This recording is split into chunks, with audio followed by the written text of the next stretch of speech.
about CE5 and extraterrestrial contact, download my new book, now on Amazon, Barnes & Noble, Apple, and 14 other platforms. Book authored by Donald Ledesma.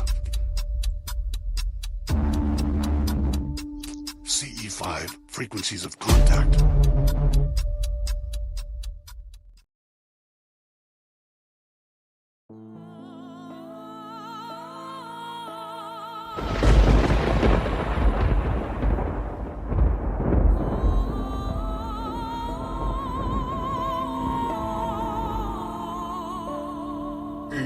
Strand Podcast.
What's up, guys? This is Mike Beavers from The Theory, and you are listening to Alien Strand Podcast, the dopest UFO alien podcast out there.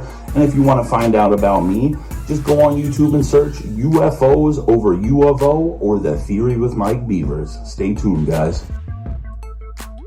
Hey, everybody. Welcome to this episode of Alien Strand Podcast. I'm your host, Donald Ledesma, and welcome to today's show. Yeah, it's going to be an interesting one, that's for sure. Yeah, we've been having a lot of activity up in the skies lately. I hope you guys are welcome and open-minded to ufology. And if you're just new to ufology, well, welcome to ufology and welcome to Alien Strand Podcast. Hold on, I'm trying to get my coffee in. It's been a long day. We're running a little bit behind. We are live right now on Spreaker. You can catch us on Apple Podcast, all kinds of Deezer, Spotify, iHeartRadio, Apple Podcasts, Spreaker, everywhere, man. You can catch, after this podcast is over, you'll catch everything on there. Don't forget, click on the all my links if you want to see all the films, anything from Alien Strand, books, or you just want to follow our social media pages. They're all there where it says all my links. So after this podcast, you'll see the link pop up there at the very bottom, and just click on it, and you'll, instead of looking for it, it's already there. It's there. Hello. Yeah, so it's already there.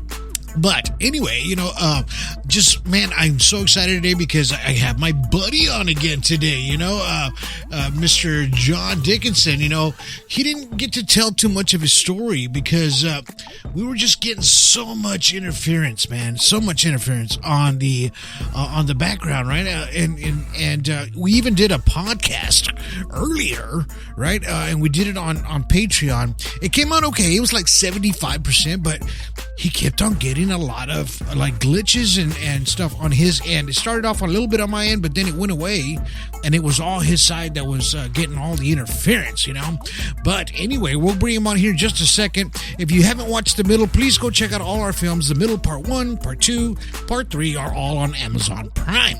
If you have seen it, watch it all the way through. Give us a thumbs up at the very end. Even give us a nice review on your phone app. That's the only way you can do it. Unfortunately, you can't do it on your TV. I wish I could just do it on the TV. Why not, right? They've done everything else. Might as well. Hey, but it is what it is, and we'll take it as it is.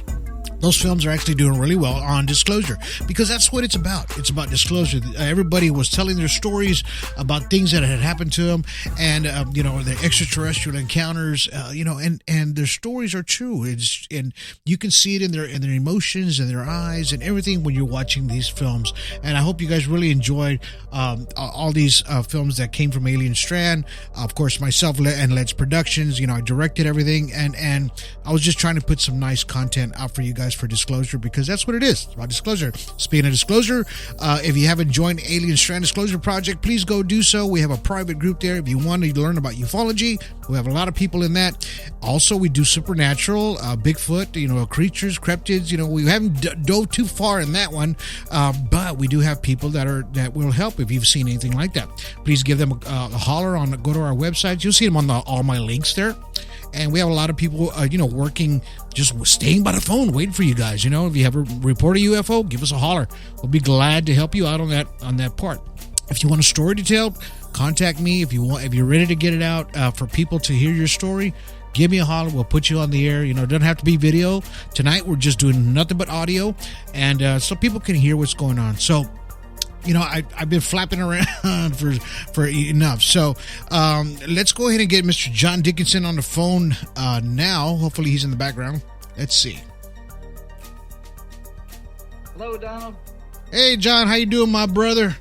Hey, buddy. I'm glad to talk to you. Glad to be here. Yeah, I'm glad you're here, man. It's we've been if we can, let's touch base a little bit on what we talked about last week. I don't want to start the story over again, but if we could just kind of skip around and just tell the folks out there that haven't caught the first one yet and they're just catching this second one, how this kind of occurred to you, how the extraterrestrial and how old were you when everything started? If you can just kind of flow through it real quick, and then we'll catch up to where we left off. Sure, buddy. I know there was a bit of distortion last week, so this all happened when I was 17, about 17. I like to ride three-wheelers a lot. I live in a heavily wooded area along the Tennessee River, and I had been riding for about an hour and a half. I wanted to, back then I used to dip tobacco, and I didn't like to do it with a helmet on, so I rode to an area near the river, and I was sitting alone in the quiet, and I saw something huge, if you've ever seen those old World War II Zeppelin blimps, it was huge. It was probably one and a half of those, and it was no sound. And being from South Florida, I know what blimps, I know what they sound like and how they move. Right. And I sat and watched this thing travel past me. I started the bike, kind of put the front tire on a little knoll there where the headlight would shine at it. I flicked the light on and off, high beam, low beam, on and off, and it kept on going. I shut the bike off and walked out away and around that little tree line there to see where it went. It just kept on going. I thought, well, I don't know. I can't explain it. Right. So I started walking back towards the bike, and I heard something like a tree branch crack up in a tree. And I looked, and at about a 45-degree angle, say about 150 foot away from me, I spotted a ship that looked kind of like a clothes iron, but it had a like a plumber's tee on one end, on the ends of it. Right. And as it moved closer to me, it started to fade out of sight. And I couldn't believe my eyes. I really couldn't. The bike was shut off. It's a kickstart bike, a 250R. And I kind of walked towards the bike, and then I second guessed it. I thought, well, I'm here. If it wanted to hurt me, I would be. Plus, no one's going to believe anything anyway. Maybe I'll see something here. And right. And back then, I had a little nutty side to me. I was wild enough to confront something like that. So it faded out of sight, kind of came over. It was about 35 foot off the ground, and it cleared the trees, and a light hit the ground. And it stayed still. No noise, no nothing, no lights on the craft. You couldn't even see the craft. It was just a light hitting the ground. Wow. And I walked over and waved my arm through the beam, and it wasn't warm, anything like that. And stepped over into it a little bit, and then then the light just hit me. It was like being in a light so thick it was like milk. and I didn't feel like I was moving or anything like that. But 5-10 seconds later, I'm inside the ship. No one. I didn't see any beings, nothing around. It was like a walk-in closet in front of me, Right. but no clothes rack or anything. Just a little narrow wave, and on the right-hand side was an open area in the ship with a little table. Now on the wall to my right was a board like a widescreen TV. It was longer than that though, than your average TV, but it was covered with lights moving from right to left. Right. And I walked around inside, nothing, no sounds, no movement, and the lights were brilliant. I stared at that light panel for a long time, and they kind of looked like something you'd see in a hospital. Is what I gathered. It was something having to do with me, because when I would move, it would kind of move around a little different. Let me ask you something real quick. Now that we're right there, I didn't get to ask you the last time. Sure. When you walked into that ship, could you smell anything inside, or was it cold in there? Was it warm, or was it like a normal temperature? Was there any smells that, in other words, like even since this happened maybe 40 years ago or so, since this happened, have you, in other words, the smell that you've got in there, has anything familiarized your senses because of that? I just wonder, because it's like when you walk into something like that, if you remember, I'm just saying, if you remember any smells or how cold it was or how warm it was inside. Yeah, and well, when that light came on, I had just exhaled, and I just let out a breath when I stepped into that light. When the light hit me, there was no air, nothing. I panicked for a couple seconds. I wanted to take a breath bad, and when I was inside, the light disappeared. I looked around. You could see the round area where the light had brought me in, but it was closed. It was just metal ship. Yeah. Now it was cooler. It was probably in the 50s, high 40s, 50s, somewhere in that area. Okay. The air was thin, and it was unusual, an unusual scent. I can't relate it to anything right now. That's my question. If anything since then, have you caught that smell of sort of that'll trigger a memory of some sort? No, I worked on chemical tow on towboats, and I smelled a lot of benzene and all the other crazy stuff that they transport out there, and I've never smelled anything quite like it. Right. So as this happened to you, you said they that's when you started seeing the extraterrestrial come to you, right? After you sat on the table. Yeah, I started getting, after, I don't know, maybe 20 minutes of staring at that board of the lights and walking around looking for stuff. I saw only saw one symbol. I think I told you about that, with the three ships and three circles underneath it. Yes. But I sat on that little table. It was probably about 3.5 foot tall, just roughly, and it was about 6 foot long. Everything shiny. The table was. The inside of the ship was real dull looking, but the table was shiny, and on a single pole. It was something similar to like a hydraulic pole, but I didn't see it. Let's just say like a barber chair, but laying down, right? That's like exactly. Okay. Exactly. I sat on the table after a while, and I started getting really sleepy, just tired, really tired. Right. No sound, no nothing, and then it got to the point where I just laid down. I thought, boy, this is odd. Now I had these feelings coming into my head. This relaxing feeling, like nothing was going to bother me. It was almost like being in a clubhouse, tree house, or something. I mean, right. Nothing was going to bother me there. Why don't I take a nap? And I dozed off, and I woke up, and there was one that had come through a doorway on the other opposite end of the ship. There was only one door inside. Okay. And it led to the other T at the end of the ship. I told you there was like a plumber's T. Yes. And one came through there and came up behind me. I don't know how long he was standing there. When I woke up, there he was. And he was about 4.5 foot, maybe. The table being 3.5. He was just a foot or two above me at the top of his head. A larger head being, big almond eyes. I mean, what you normally hear. Long arms, no hair. Clammy, cold touch, which later later on, I had touched one and it made me sick. Now it's a whole that's a whole different thing. I'll Yeah. have to talk about that with you later. But I think that had to do with one of the shots that they gave me. They put a bunch of needles in me. Of course, they examined me. Another one had come Where exactly did they stab you with the needles on your body? top right and back of the head. Everything on your head. Okay. Yeah, in the back of the head, they hit me. Of course, my private parts. They stuck a needle in my stomach, one in my lung, and below my chest, my bosom there. Now, when they were doing that, did you feel the pain of the actual stab of the needle? I was worried about. Yeah, I saw the needle when he brought it out. When he first brought it out, I thought, "Oh hell no, you don't." Yeah. No. Yeah. And the person they were. That's when I realized that they were communicating with me. They were trying to jack into me, I think, mentally, because it shocked me at first. I got this shock, kind of like sitting between two really large speakers, and then some reverb comes on, and it kind of scares you. Gotcha. And then that went away, and then I got a thought like, well, he can't do it. And I thought back to him, man, I can do this. Let's try it again. And then the three, I kind of got a little shocked, and I started getting these feelings from the three beings that were in there. And one was, just relax. We do this. This is our job. Just relax. This won't take long.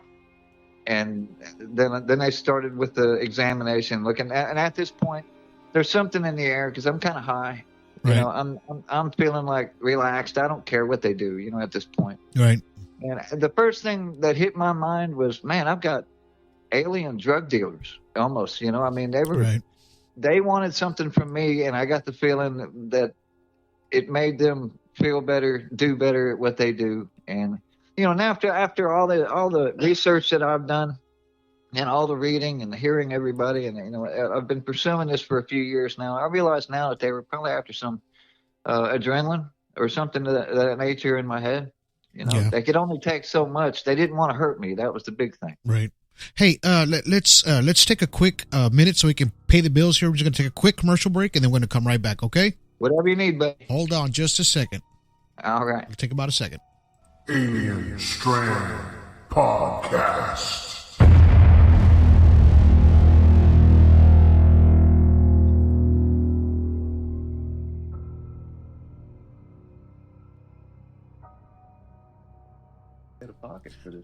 All right, brother. Okay, so Hey. so this was quick. It's a real quick thing since we're live, but it's okay.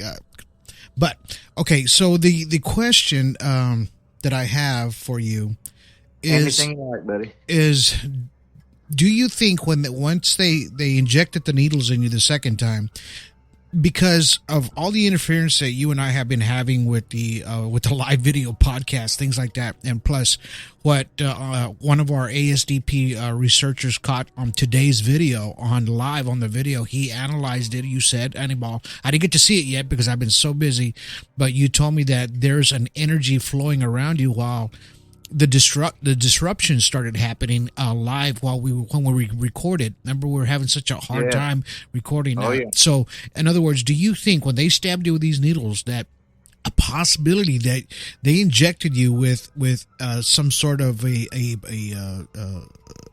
kind of implant? Implant, yeah, man. That's what I'm thinking, because, you know, it had to have been done that fast, you know, because in other words, even after this whole event almost unfolded for you, did they ever do that again to you? No. See, no. yeah. Well, I mean, they took more fluid later on. Okay. I'd say about a week or two later, Earth time. You Right. know, I mean, they after I left the little beings that I helped, and then I wound up and I saw the other humans. It was shortly after that I had more taken out. But that's all. That's the only thing they stuck in me, was in the back of the head. And Okay. it made me super tired, really tired. Okay, so you said they took you. Once they took you and then you woke up, we figured out that you were not on Earth anymore, that you were in space already traveling. So, Oh, yeah. So, and then once they got you to the planet that they took you to, you said you and there was several people in there with you. That when y'all got on the planet, that they had you moving rocks around, things like that on this planet that was sort of dormant looking, you said, and that it was the only light that you could see was the light around you that was there, and then 2 stars that you could see in the sky, and that was it. Really dim. Yeah, really dim, you said. And no other stars anywhere, just the 2 dim, and they seemed to be up for the majority of the time that I was there. I mean, there was some ambient light coming from around, or there was sort of a hill, kind of like you're in a desert with rolling hills, right. And there was ambient light coming around one, and I figured that's where their civilization was. That I was helping them clear out a runway of sorts. It was about the size of about a 600-foot small airport runway. Right. And you said these were little, they were gray aliens. Well, we call grays, but literally, you said they were like a brownish kind of color, kind of tan. There were 2 different kinds. Two different kinds. There was a taller version of them, which was about a 4-footer, and then or a 5-footer, and then there was the smaller ones, of course. And the small ones were out. They were working too, but it was like they were rolling marbles or something. I mean, something similar. They would go out and they would push these small rocks. They were kind of trying to push them out of the way with one in both hands, but they would only get a few inches at a time, like they had no strength. That's where I gathered we were there, the humans, because we were walking around picking up big chunks of boulder and putting them out. It was lighter there, but they were the little beings were pushing small stones around, and now the bosses, the darker maroon or the maroon brownish ones, they were 5.5 foot tall, and they didn't mingle. There was one in particular that stood off to the side, and I didn't get the feeling he liked me at all. I didn't think he liked humans at all, and I kept getting these bad headaches when I would get around him. I mean, when I got a headache, I would look around and I'd see him staring at me, pissed off looking, but they just looked angry. I mean, you couldn't judge him like you could another human by their facial expression. I mean, his eyes were sloped down and his brow was pointed down like he was really angry. But I got the feeling he didn't like me. And yeah, go ahead. Do you think that these extraterrestrials, now it's kind of hard to did they ever say we're bringing you to this planet, or they give you the name of the planet, or it was just you were there just to do what you were supposed to do? I was muscle, and that was it. And I was muscle, and they were gonna do something akin to tagging me. They were gonna examine me. I mean, they were on the way to go find someone else when they saw me, but there was something about me that they wanted to see. Now, and they did tell me the planet, but I can't remember it. I want to see it sounds like Palladian, but okay. I was just gonna say that because it rolled off the tongue. I remember that much. If you go back and if you look through your phone after this podcast or later on, or anybody out there, if you remember the Betty and Barney Hill, she talked about Zeta Reticuli, that they showed her a star map and then she drew it out. She didn't know nothing about the cosmos or anything out there, right? The constellations or anything. So if you notice, if when you see it actually from here or from a different area, you'll see two large suns. So Zeta Reticuli actually has 2 suns. But if you were, let's just say if you were off on a different planet and maybe behind another planet or maybe behind something that was darker, where where you didn't have enough infrared light coming through, that's all you would see was just those two stars. Really, in reality, if you really think about it, go back and look at Zeta Reticuli, and you'll see that those are the main 2 stars that pop out, right? I'll have to check that out. You know, they fed off of the energy from those stars. That's what I gather. At least, I had no way to tell time, but it seemed like every 6 or 8 hours they would, a bunch of them, the small ones and the tall ones would stick both their arms in the air and kind of worship these suns. Yeah. And that would last about 30 or 45 minutes, and then they would lower their hands and go about their day. And at first I thought they were just worshiping it, or Now that I think about it, I never saw him eat anything. Well, in that constellation in Zeta, there's actually a star, or could be an off planet, which they call Gliese 59, right? And that one faces those two suns. Really, in reality, if you were, let's just say you were on that planet, right? Let's just say, all right. you would see those two. But if you go to the further up the tentacle, let's just say it looks like an octopus kind of with its tentacles out. If you go to the furthest tentacle, it's called Gliese 67. That one's the furthest one away, but there's two stars in between that, right? Yeah. So yeah, I mean, it kind of makes sense that, because she said this is where they came from, right? A lot of people that have had these abductions and cases, and even the Pleiades, it's around the area that this is where these grays live or exist. Right. Well, they were preparing for a disaster. I know that. There was something bad was going to happen, and I don't know how soon. But and to them, years could be second. For us, who knows? I just know that they were preparing for something bad, devastating, and they were preparing for it to happen so they could survive, or at least move to another area. And I was helping out. That was what I was gathering. I was helping them, and that's the feelings that they gave me. That I was doing a great job. I volunteered to go there, but the other humans there, they were abducted. There's no doubt about it. They were pissed off. They wanted to hurt them. I only made one friend, and I told the guy, and it's the only one I spoke to there. He was hateful to him, and he was constantly saying, "You just wait. When he turns around, I'll do this and that." He didn't know that they were reading his thoughts. I mean, Yeah. He wanted to hurt him, and I became best friends with him, and I told him, look, if we make it back to Earth, man, and I find you, we're gonna rock. We're gonna tell the world. I mean, it's beyond words. What I was seeing alien ships everywhere. Everything I saw was a universe full of life. Wow. And then I come back to Earth, and everyone's like, oh, aliens don't exist. I couldn't believe it. Now, I forgot about it in 10-year shots. I came back, got off the ship, and before I got home, I couldn't remember a thing about it. I just thought I'd been on a long ride. That's why I was so hungry. Now, we talked a little bit about on the video podcast earlier today that there's a darker side to this. It's not hunky-dory. So I was ashamed. There's some stuff that I'm ashamed to even be part of And you said that you would have to dig a little hole, or they had a little hole dug for you where you would sleep in. And, while you were there, I don't know how long you were there on that one planet, but I would say about a week. A week. Okay. So and then you had no food. So they brought you like pieces of a cow or whatever looked like an udder that y'all, that y'all ate, or whoever wanted to eat. But then you said that you saw a human that had actually died because and they left the body there. They starved to death. They left the body there. It was like, I'll never forget the smell.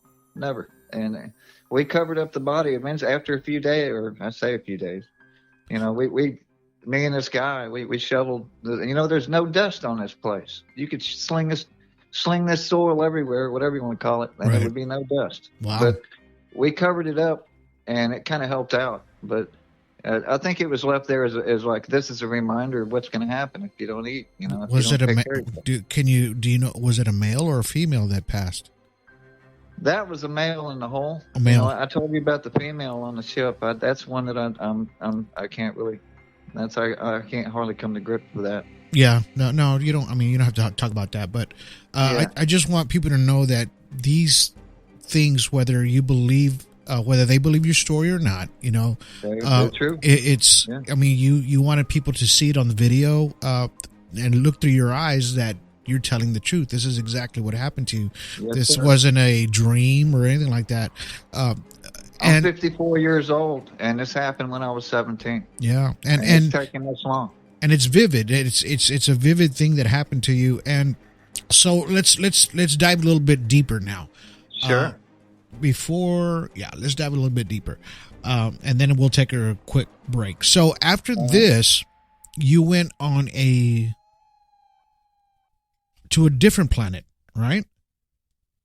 Well, I went to see the little beings, and then on the way there, we had on paper I call it the Black Rock kind of thing, and that was me outside the ship, and I had to lift on a stone, a real dark stone. I had to lift on it, and it was too heavy. I couldn't move it. But just the fact that I was lifting on it, applying pressure to this stone, allowed them to grab it or something. And when they moved it up towards the ship, it banged into the bottom. I thought, man, they're pretty rough with this stuff. These ships must be pretty durable. Or either that or they're clumsy. I mean, it was the only thing I could gather. Right. And they brought it in. They had all the little area out there with light on it. As long as I was in the light, I could breathe very, very thin air, and there was just enough gravity to do what I had to do. And it was super cold.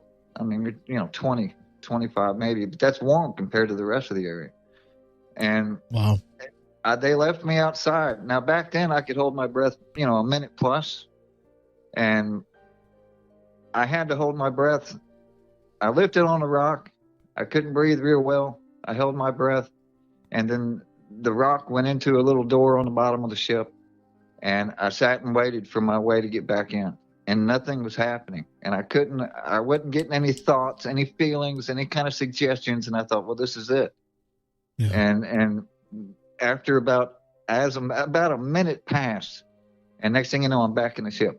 It's just that fast. Whenever I would get stressed out, that's when they would come to my aid. But I had to be stressed, man. It wasn't like I could just suggest something or request it. It was do the job, and then when it's done, we'll know. So they wait to your breaking point, basically. Yeah. They wait till you break before they brought you back in, and of course, you and the other humans was doing all the work, and they were just kind of watching, right, pointing the direction of what to do, or you already kind of knew what to do. They never spoke to you. They just gave you understandings.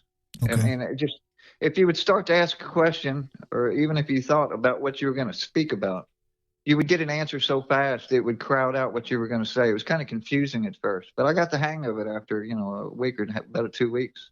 Wow. But I thought how convenient this is, without having to speak or just think to each other, understand to each other what you need. Right.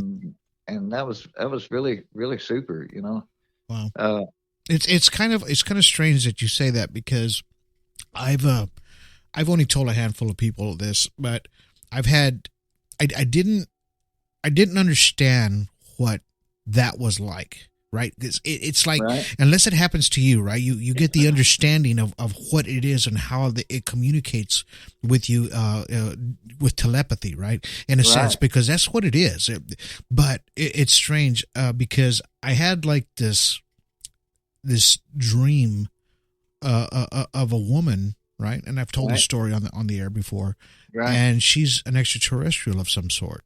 And when she's talking to me, I can hear her clear as day, like somebody's talking to me, but her mouth is not moving. And I know it's subconsciously it's a dream. I know it's a dream still, but hey, they put that in your head, to test and communicate with you. There's no doubt about that. But I heard it clear as day, and they were talking about the white light and stuff like that. But it was like they were giving me. This extraterrestrial I was trying to help it, kind of get back.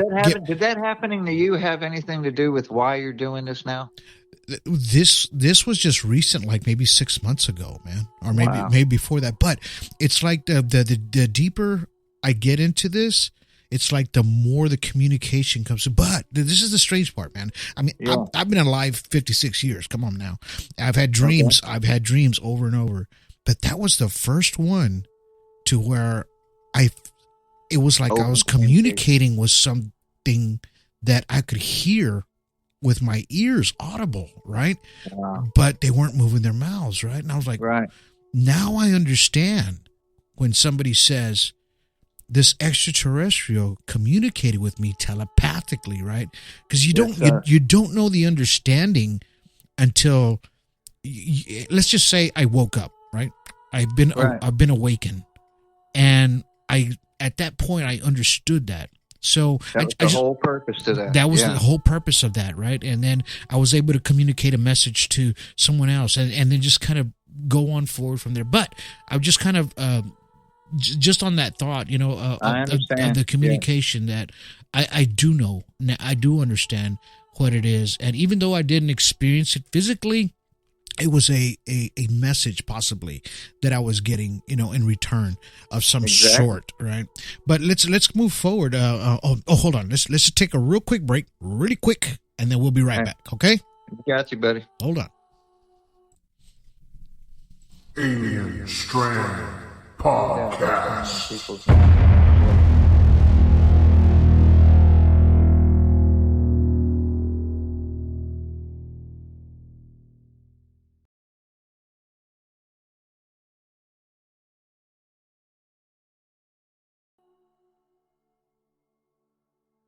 Brennick's running around. All right, brother.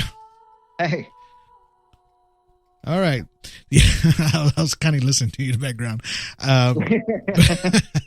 But yeah, I got to take these commercial breaks, man. I sometimes I get so deep in these conversations, I forget sometimes. My bad. I'm sorry, but that pays the bills. That's right. That pays the bills to keep this podcast going. But anyhow, so pretty much the following planet that they took you to, you were talking about that, and then what happened after that? Like, how long did you stay on that second place? Well, let's see. A few days with the little people. About a week and a half on with moving the stones with the other humans, and then it was a trip. It was a trip home, but it started out slow, and it was time for me to communicate. It was like a conversation time. I was being interviewed. I would say, they get this. I was with one entity on a real small ship. It was real small. I mean, there was hardly any room to stretch my legs out, anything. And he was motionless. He sat across from me, just staring at me. And it was the same type of being, a larger head. He had like 2 or 3 strands of black, dark, thick black hair on his head. Right. And I was admiring his hairs, kind of. Why don't the rest of your buddies have them? And right. The idea that I got was that they'd evolved they had hair. That their species had hair a long time back. Who knows how many millennia ago, and that they had just kind of, due to radiation or whatever, they're just going away. They're just leaving us. It's kind of the way I understand. Right, and we've the evolution of them has changed over their thousands and maybe millions of years that fly by, from Earth compared to them, right? But this one was kind of like he had like a bump for a nose with no nostrils, and my little slit mouth never really opened, and I wondered how he breathed, because every now and then I could see his chest cavity kind of raise and drop, and about once a minute, every minute and a half, and I remember pondering, how are you breathing? What are you breathing? Because I had adjusted to the thin oxygen at that point. I was getting a lot better with it. Right. And he had 2 slits, and this was brilliant to me. There was a little slit on each side, just like in the corner of the eye. And I thought, how convenient that is, that if there's something, debris or anything got in his eye, he could just blow it out of the way. That's what I gathered. And when I first saw that, you've gotten, how are you breathing? The feeling I got back was look closer. And then he took a breath with his little slits, and he showed me the breath, and just, we don't need to breathe as much as you do. That's what I got. Well, yeah, maybe that's why the air was so thin in there, because that's normal for them. It's like, when it's kind of strange, because I live down here in South Texas. I'm gonna just talk about myself real quick, but and I'm used to the climate. We're only 2 feet above sea level. That's it. And then when I moved up to New Mexico, it was like 6,000 feet above sea level, right? So I was getting dry. I was having a hard time breathing. Even when you drink one beer gets you drunk, because it's your body's not used to it. I'm not acclimated to the higher, and it doesn't have as much oxygen. Really, in reality, you start losing more oxygen, right? So, excuse me. Long story long. I adjusted to it, right? Eventually you get used to it. I mean, exactly. You don't even think about it. Exactly. And then I was kind of running around like a goat on top of these mountains, just jumping everywhere because I could breathe just fine. But yeah, now I understand what you're saying, how you were able to breathe now inside these ships. But initially I was like kind of panicky because I would all I had to do was walk around a little bit and I was like out of breath, and then it was hard to catch my breath, But then when I got to the light, when we were in the lights, the oxygen was about the same, the mix was, and then when I got on the second ship, by the time I got on the little ship, I was breathing regular. When I was questioning him how he was breathing, I'd say him, but that was the essence I got. They gave you essences of male, female. There wasn't any genitalia. I didn't see breast or anything like that. I didn't see skin suits or anything crazy. It was kind of a reptilian skin. I mean, kind of a real darkish gray. Kind of scaly, a little scaly. No scales. No scales. If you ever look like that at a salamander, if there were scales, they were so small that you would pass them off as just skin cells. I don't know. Well, no, I'm talking about like when your skin gets real dry, kind of real skin, like that. Right. Okay. That's right. And then if you rub Vaseline on that was the kind of shininess that I saw. Oh, okay. I got you.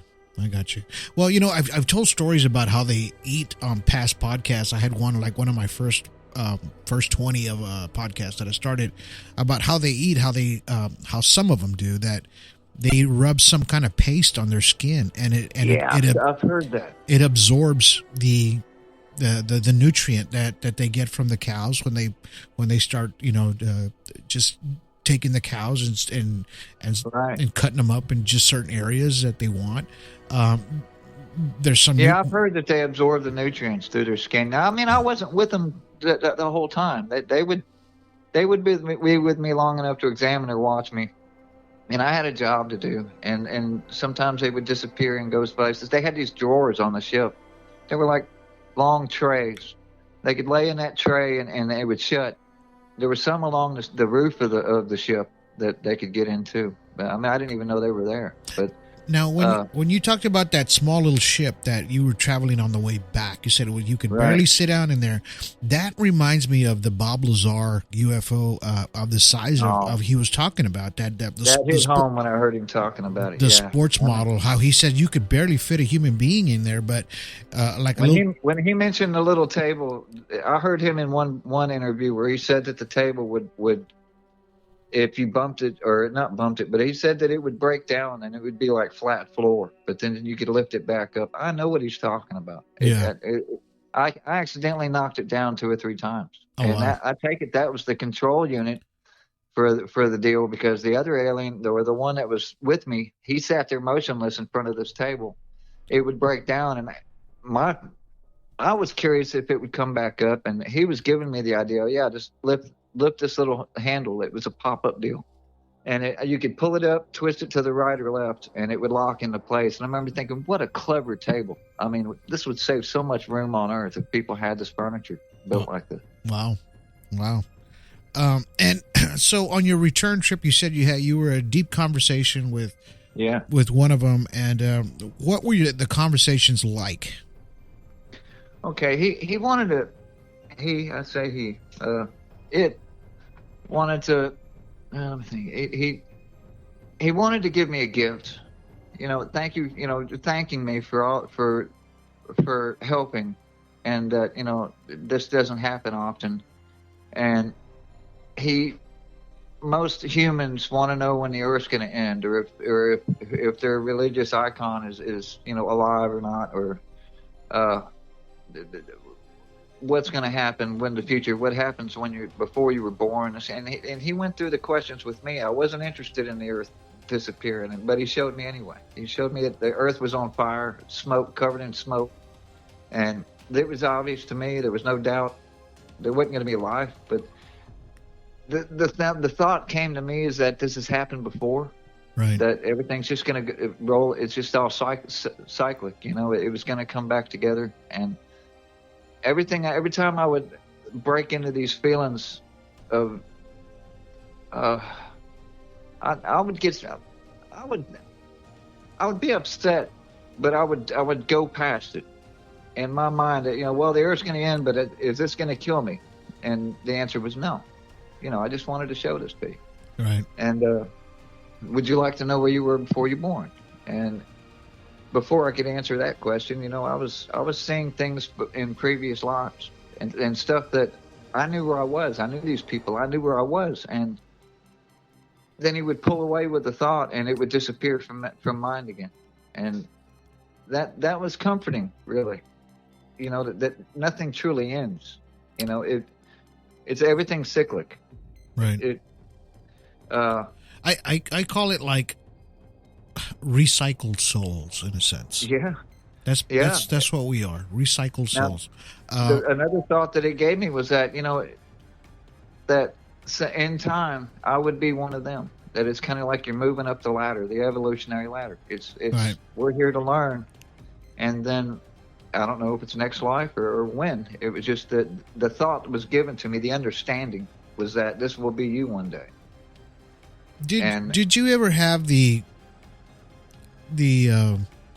notation or just something in your thought process, asking them, okay, you know where I'm from, where are you from? In other words, what made you? You know what I mean? Right.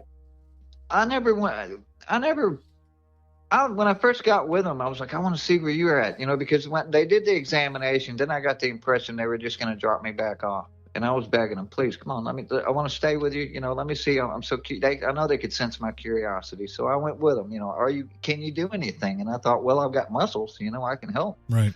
That's kind of the blue collar labor they were looking for. So I went with them, and, at 17, I wasn't really, I hadn't really given it much thought. Yeah, that's true. That's so true, because even at that age, even at 20, 21, we don't think about stuff like that. We're just living in the moment. It's kind of like quick, fast party. Let's go, boom, boom, boom. You're getting me high. Yeah, and that's why I'm like, oh, okay. People today, I don't know, man. Really, in reality, brother, between me and the whole people that are listening today, I mean, your thinking process doesn't really change until you're in your mid-30s, man, in your 40s. And you start realizing things. Once you hit in the mid-40s and then you start hitting 50, you start understanding things. You get wiser. You start, things start actually sticking. You know what I mean? My eyes were closed. Yeah. My eyes were closed till I got to 45, 50. And then you start being curious. Not just you start studying all of the different religions around the world, right, and the different philosophies, right, and how people live. Now I'm looking at now I'm studying ancient architecture and ancient symbology. It goes back. You're talking 30, 40,000 years. I right. can't. It's truly amazing. It has opened my eyes every time I get on the phone and I get a text. It's something different. And I used to be a big football fan and sports and whatnot. And right. I still am. Right. But I look at the stadiums. I'll get off the phone and then I'll look at a ball game on TV and I'll see 15,000 people in a stadium. I'm thinking, boy, no one's looking up. Do they even realize what's going on? Right. It's like when I got back. Now, I had a head injury happen after I got back. I didn't remember a thing. And by the time I got to the house, I was ready to eat. Went on ahead and ate. Next day at school, that kind of thing. So you said on the last podcast that once you got off ship, and then you walked away, the senses of everything that you had experienced was disappearing. In other words, the memories, the thoughts, everything was starting to disappear, that you were even on this ship. So it was like a smoke kind of dissipating in the air.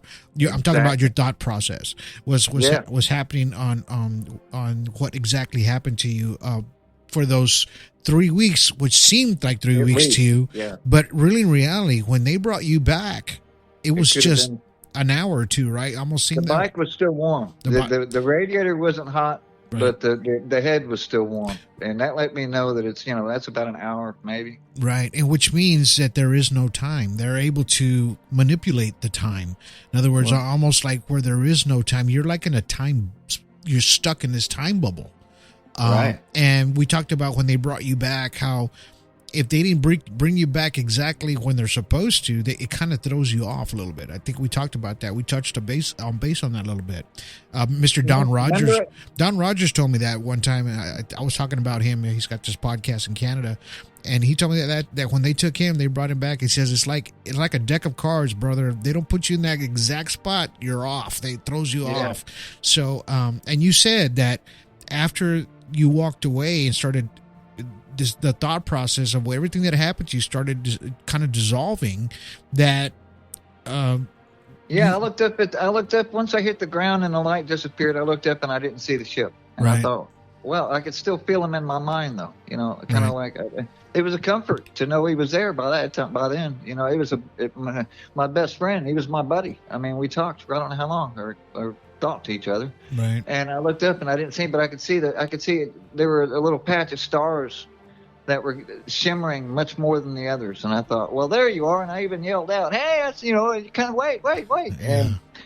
And then it appeared again. And then the voice came into my head. It was kind of, yes, you know, it's something else. And I just thought, well, you're not as secretive as you think you are. You know, I was kind of joking, you know, like, I can still see you, buddy. And then I got the feeling like, oh yeah.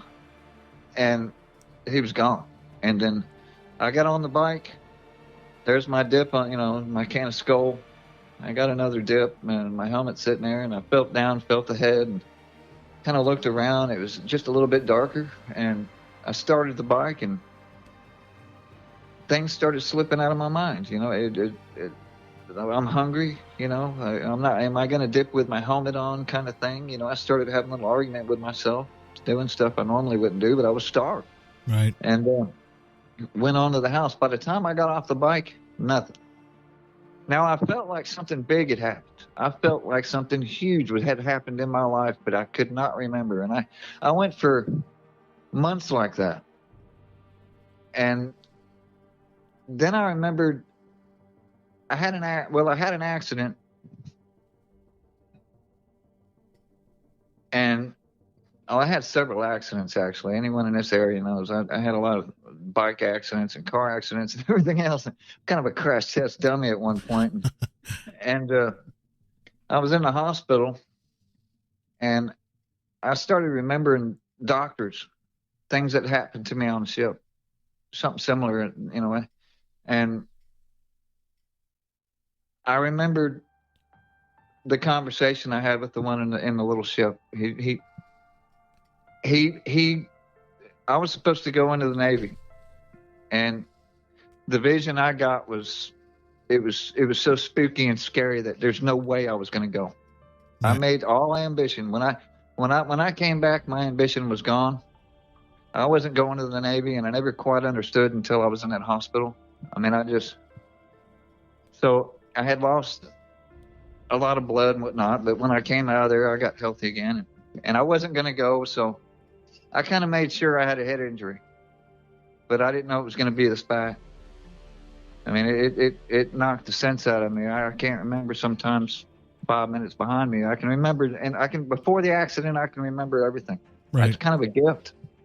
You know, I thought there's a certain amount of innocence that's derived from that, you know, and you forget the terrible things you've done. I mean, I guess terrible.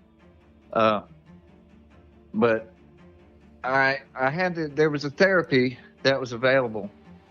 My parents were going to take me to Memphis, go to the med there, and where they hypnotize you, they use chemical hypnosis. And what you do during this therapy in just a little small room with a female doctor would just repeat after her for about 10 minutes, 15 minutes. Now, before the session started, I told her, I said, look, will you please ask me about Cub Creek Field? That's all I knew. Cub Creek Field. Right. Well, the therapy came to a stop, and she said, now, you asked me before the session started. They gave me a couple shots that got me, and I was pretty wasted. And she asked me, you know, do you remember what happened in Cub Creek Field? And I sat there for about maybe 2 or 3 seconds, and then I jumped up out of my chair and stared at the ceiling as though the ship was there. And I said, oh my God, they're here. And she's got all that on. It's all recorded. They had like a cheap little Sony tape player back then where you flip the top down. Right, one of right. those TDK deals, and it was all on tape. She said that I needed to get that pretty quick, and before the quality dropped. But Wow. it was all on, it should be all on paper. I haven't pursued that. I haven't gone back. I was asked if I wanted to pursue that years and years ago, and after all that happened, and I thought, no, from what I saw, everyone's going to know soon. Now, this was in the 80s. I mean, I thought, man, for what I saw, it's crazy. There's no way it's not going to be known. I'm not going to have to go chasing down, all this stuff. Before I get to it, it's probably going to come out anyway. Right. Now, but that's the therapy that I had. And the doctor said, you know what? It started wearing off, and I was sad because I wanted to explore the memories coming to me. But she was asking me specific questions, and in my mind, I couldn't go off somewhere thinking about the situation. It was like I was supposed to answer her questions. That's all I could think about was what she was asking me. Wow. Then when this stuff started wearing off, I was sad, really bummed out. But she said that she couldn't speak about it because we're credentials, we're being a doctor and all that. Right. That she had talked to maybe 4, maybe 5 people that had similar details, similar stories to mine of going off planet and seeing these aliens, not specific types. She didn't even know which ones I was talking about, but just that the people had seen off-world entities and been on ships. And she said that I ought to pursue this. And she said, you've got some great details here. You ought to pursue it. And I just wanted to go home at that point. I just wanted to go home and rest. I didn't care anything about it. It's happened to me. I just want to forget it. That's all I could think about was forgetting everything. Right. Now, I moved to Florida, forgot about everything for another 10 years. Another 10 years, never gave it another thought. Now, and in the meantime, I would see ships every now and then. And now that I think back, it's every situation I've had in life, it involves some kind of ship or a sighting or something in the sky. I was just going to ask you that, that after the 80s and the 90s and the 2000s, whatever, in other words, when this happened to you, you were confused and wanted to figure out what happened to you, and once these memories started coming back to you, and then you wanted to pursue it. Did you pursue it as far as like starting to read books, in the library, anything about these things, or did it just kind of slowly, you were just kind of getting into it like you are now? In other words, like today, you are you're about fully disclosing anything with extraterrestrial. Is this the way it was unfolding for you from the 90s and 2000 and today? No, I was scared. I was scared to bring it up to talk about it because, for one, where I first saw the ship, I was on state property, and I didn't want to admit that I was out there. Well, I'm saying then you hear about the government and it not winding up real good for the person that tries to disclose this stuff. You see movies and Well, I was just saying, like you. In other words, you as a personal thing. In other words, looking for these things just to make sure that you weren't going crazy. In other words, just you. I totally forgot. I came back from Florida and I had been at the river with a friend named Kenny. A friend named Kenny. We were in his truck. He was showing it to me, or it was my truck, one of the other. And we're sitting on the riverbank and we saw that huge ship doing the same flight path that I originally saw. And we both were looking at this thing, and I didn't remember at the time. We were both looking at each other like no one's going to believe us. If I in the future, just remember, we saw the ship. And I went home. I laid on my mother's couch because I was in Tennessee visiting at that point. Right. And I'm laying on the couch thinking about this ship, and it all came to me. Oh, my God. I'm on the couch just, how could I forget this? Amazing. And I thought, well, who do I call? Who do I get in touch with? Now, this is before even the smartphone or the internet's really big. We're talking about Apple computer time. Right. And there was no way to get in touch with anybody. And I just, once again, that comforting thought came to my mind. Well, just forget this for now. You'll deal with this later. it was kind of a wuss way out of not having to deal with it. And I forgot about it again after a few days. Not another thought about it. And when Oumuamua came through, there were a bunch of articles, and I had just gotten a phone outside of a flip phone. You know, I just got a decent phone, and I'm reading about Oumuamua, and I clicked on a article about alien ships. I thought, well, this ought to be pretty neat. Right. And Nancy Thames, I got into her site, and I was reading some of her articles, and then that led me to Wesley Rowe. Wesley Rowe led me to Annabelle. And about the time I'm talking to Annabelle, it hits me. It hits me what's happened with me and everything, the whole past. Right. It all came alive. And then I met you. Right. And Alien Strand, you know, I've seen some stuff now through the website, and that it's undeniable. There's no way that anyone can deny it. I mean, visually, anyway, on the phone. Right. And you hear all the reports and the people that these stories of people that are being abducted or just seeing the ships and strange occurrences happening around them because they had seen the ships, whether it was radiation sickness or, you know, the stories would go on and go. But I've been pursuing this. It has consumed me now. I have been on this for years, several years now. And I woke up the other morning. When I met you, I told you I wasn't going to go public with this story. I wasn't going to tell anybody. I just wanted to be there. Yeah, that was a year ago. Yeah, a year ago. Yeah. And that's why you just, you know, take your time. And if you do, you do, you know, and if you don't, that's fine too. You know, that's what we're about. We wanted to help you. I wanted to help you. And for the understanding that you're not alone.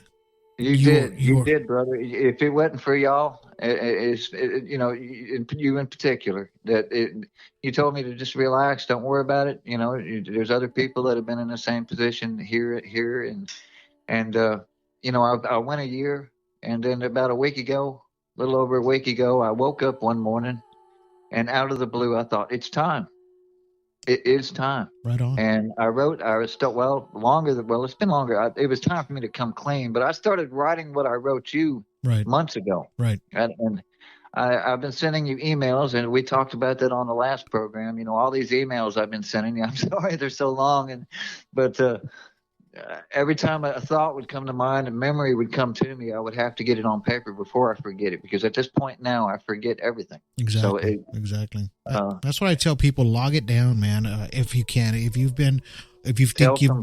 or tell somebody about it, or just notate it down if you can. Even all your phones has a voice recorder now, so you can pretty much do that. But I know it's kind of it's not easy to do that, because, you know, as like you said earlier, it was, you didn't want people thinking you're nuts, crazy, things like that, because you're not. Oh yeah, you're not, brother. Because I have people contact me every day, and it's like, it's kind of hard to believe, but that is the truth and the reality. Not to tell me their stories, but they have something on their chest, or something that's real heavy on their mind, real heavy weight, and they need some sort of way to understand and how to recover from it. Really, in reality, it's the recovery, and learn to cope and live with it, because, you know, you got to seek closure. You have to have the closure, but you have to live with it as well, and without it consuming you, right? And and the way I've been helping people going forward after they come out and talk about it is that I help them with it not consuming them, and live a normal and a great life, you know, a happy life. But at the same time, there's still, I'm trying to prepare my kids. Yeah, exactly, because you know, you went through something that you hope nobody goes through, but at the same time, you want people to know that this did happen. It did happen. Now, we're coming. My daughter's going through this. Really? My daughter, you know, on the ship, the small ship. I didn't want to forget this. On the small ship, when I was with the alien, he showed me. Now, this was back in the 80s. I moved to a house out here, a different area than I originally was at. And I saw the house that I'm in now, and I saw a police cruiser. And the first thing I thought to the alien was, oh, my goodness, I'm in trouble, ain't I? And the thought that came back to me was, no, that's your favorite car. and I thought I was a cop when I was get older. Wow. I did. But I just had a friend that had the cruiser, and I bought it from him. But I saw the ship, I saw the house, and I saw the cruiser. I saw the house in the area that I was in, and now my daughter, she said she's seen eyes and she felt a presence out in the meadow exactly where I was at when I saw the house and the car. So Wow. they are, when they visit, I'm taking it that they're using this area over the meadow. Right. That's the best I can figure. Right. But my youngest daughter would like to speak with you at some point, because she's Sure. you try to bring this up with her and she clams up with me. She just, all she remembers was the eyes is all she'll tell me. But Well, there's more to it. Whenever she's ready, I'll be glad to talk to her first before she comes, I if she know. decides to come on the show. And I you know, told it's one of those things that it's something you'll never forget. It's almost like a if you think about this, as you are a growing human being, right, from a child to an adult, you only remember the things that affected you. In other words, that anything traumatic, a car accident, or anything that was traumatic sometimes, or something, Right. even something good or a happy, amazing day that happened to you, maybe on a birthday or something. You'll always remember that day, right? So Those were the memories they wanted from me. The one in the ship, he wanted to know what my favorite things in life were, and my scariest time and my happiest time, and heartbreaks. And I took him around the block in my head, and it thanked me after every memory. It thanked me so much for this, and it was reliving everything that I was reliving everything that I took it through. wow. I went through the exact situation all over again, and in the time frame and everything, and that was beautiful. Yeah, that is to able for you to able to share that memory with the extraterrestrial like that, and to relive it, and with the feelings again, you know what I mean, of excitement or whatever happened during those times. It could be sadness or happiness, but this is what I was my point was getting at, that we'll never forget those moments, right? So with her, your daughter, she's not going to forget those moments, right? No. People out there that experience something that they've never experienced before, as far as an extraterrestrial, even a UFO craft up close, or just anything that they don't understand, that memory will stick with you always, and there's ways to cope with it. And I help people cope with it in a sense. Buddy. And because I love everybody, you know what I'm saying? I love you too, brother. It's like I love to help people, and to help them go and to live a normal life, but still. You're providing a service to people, as far as I'm concerned. This is almost therapy for me to get this out, and to have found you, and to, and the other members of Alien Strand, that, everyone's got their own way of thinking about things, but they'll everyone listens. Right, exactly. Everyone's willing to listen and maybe help you ponder what happened and what was going to happen, etc. I talked to a friend briefly today. I texted with her. She's a really good friend, and the other day she sent me, I guess I had sent something out about Alien Strand, and that I was going to the podcast, and she sent me a text that said, call me sometime. So I got to looking at her text, and then I remembered a time when her and I were in the woods, and we saw a light, and lost some time, and got lost in woods that she grew up in. She knew everything about this area, and we walked for an hour and a half before we wound up on a road. And I texted her. I said, do you remember seeing a UFO when we got lost in the woods that time? Yeah. And she texted right back, yes, I do. And wow. Yeah, so I dropped your name and Alien Strands, the Disclosure Project site, and I told her, we've got to talk further on this, and that's as far as that went. But I remember that clearly now, that we got so lost in the woods. We were looking for a little house that was supposed to be insulated with newspaper from like 1920. I mean, we were supposed to be finding something like that, and I was really interested in the news articles. So after you saw that, y'all saw that UFO, you just were disoriented. Yeah. Oh, we got turned around completely. We came out of the woods in a whole different area that we even considered. So that meant the sun had to have moved. You know what I mean? Right. Yeah. So we lost our sense of direction. So sense of time too. Sense of time too, because if the sun was at a different area, it could have went by, or we could have been examined again. You could have. You could have, both of you this time. Well, like I said, if she wants to reach out to me, she could. And then, I'd love to talk and just listen to that story as well. She's listening to you right now. I bet she is. Good. I'm glad she is. And like I said, we will talk. But hey, brother, we're coming to the end of the show. We went over a little bit, but it's such a great conversation, man. It's just it's always great to talk with you, Donald. Anytime. Oh yeah, brother. I mean, it's one of those things to where we have to get disclosure out, and people have to talk about this sometimes. I know it's hard. I know it's hard, but people do have to come out and talk. Disclosure won't happen unless we all talk about this. Exactly, and we can't be hiding behind the veil or hiding behind anything, because now. Can't wait for the government to tell us. Yeah, that ain't never going to happen, right? So, you've seen the middle part 3, right? Yeah. So, but it's one of those things, man. It's the disclosure is going to start with all of us, right? And with we all have to say something and put it out there. We'll get laughed at sometimes, or ridiculed, or trolled, but it's okay. I tried to tell my story a couple times in the past, and I got laughed at, and I just went on ahead and went with it. I went with the laughs. I said, "Yeah, I got kids all over the universe now." I kind of joke around about it, but when it came down to it, I was trying to open my heart up to people, and they didn't even know it. They didn't understand. They weren't ready for it. It's just like I told people in the group today. I was talking about how we were starting to get a lot of trolls coming through, and we boot them right away. And we were saying in our group chat, I don't understand why people are like that. Why they're acting that way. I was like, well, it's because why would you come there just to criticize somebody? Well, some people just don't need to be around disclosure. They don't need it. In other words, you know what I mean? They're not meant to see it or have it. Not everybody's meant to see it or have it. Because some people will understand. Most will now, because it's been out in the open of the government since they've released a lot of these documents and footages and video, and now the military is involved with their videos, and now everybody's starting to pop out with their videos now, all of a sudden.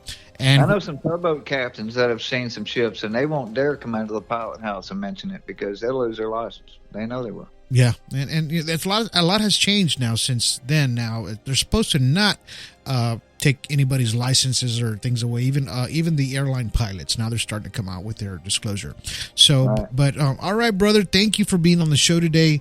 I really appreciate you. I really appreciate your time. Thank you for giving all this information that was not heard on the first one, but now people can actually hear your full story.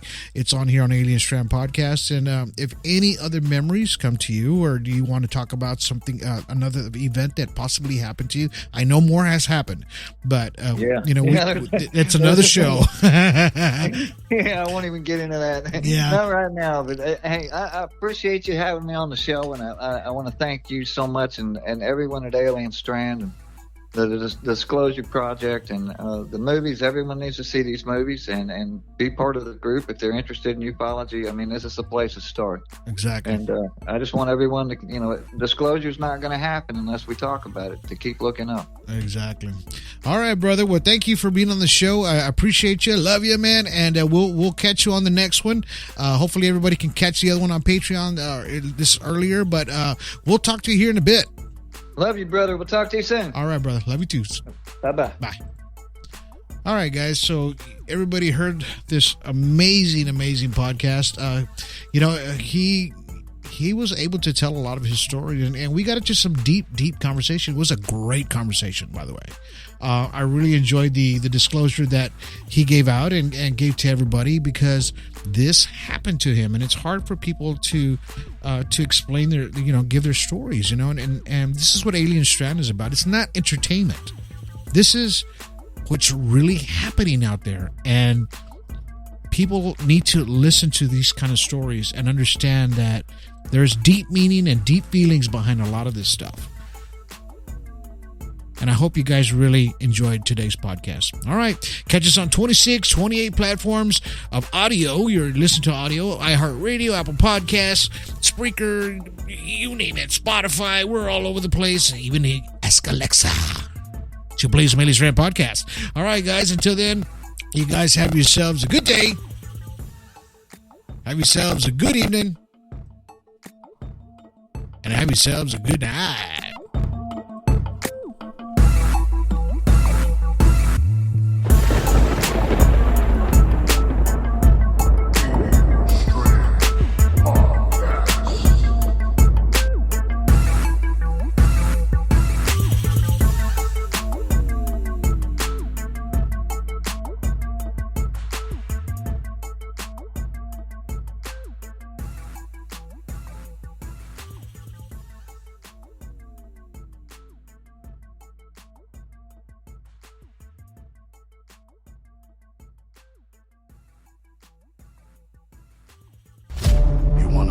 about CE5, an extraterrestrial contact, download my new book.